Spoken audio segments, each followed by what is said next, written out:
একজন যুবক তার বাবাকে জিজ্ঞাসা করছিল, আপনারা আগে কিভাবে থাকতেন?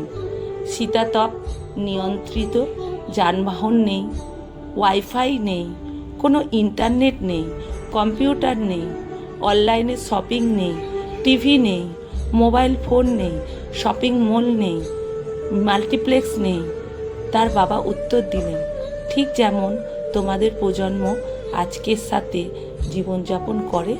প্রার্থনা নেই, সমবেদনা নেই, সম্মান নেই, কোনো শ্রদ্ধাবোধ নেই, কোনো চরিত্রিক নেই, লজ্জা নেই, বিনয় নেই, সময় পরিকল্পনা নেই, খেলাধুলা নেই, পড়া নেই। আমরা যারা 1940 থেকে 1980 সালের মধ্যে জন্মগ্রহণ করেছি তারাই ধন্য। আমাদের জীবনে একটি জীবন্ত প্রমাণ।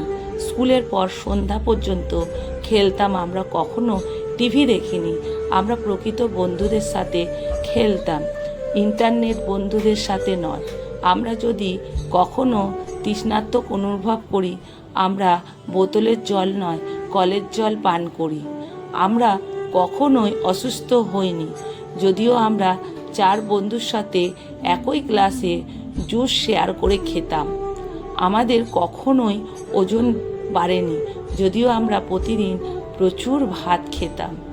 খালি পায়ে ঘোরাঘুরি করে আমাদের পায়ে কিছুই হয়নি। আমাদের মা ও বাবা কখনোই আমাদের সুস্থ রাখার জন্য কোনো সাপ্লিমেন্ট ব্যবহার করেনি। আমরা নিজেদের খেলনা তৈরি করতাম এবং সেগুলো দিয়েই খেলা করতাম সব বন্ধুরা মিলে। আমাদের বাবা মা ধনী ছিল না, তারা আমাদের ভালোবাসা দিয়েছিলেন, পার্থিব উপকার নয়।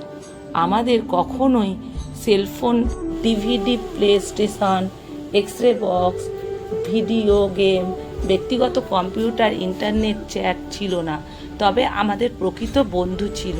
আমরা আমাদের বন্ধুদের বাড়িতে বিনা আমন্ত্রণে যেতাম এবং তাদের সাথে খাবার উপভোগ করছিলাম।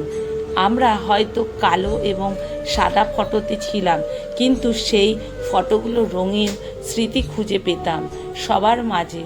আমরা একটি অন্য এবং সবচেয়ে বোধগম্য প্রজন্মর কারণ আমরা শেষ প্রজন্ম যারা তাদের পিতামাতার কথা শুনেছি, আর প্রথম প্রজন্ম যারা তাদের সন্তানদের কথা শুনতে হচ্ছে।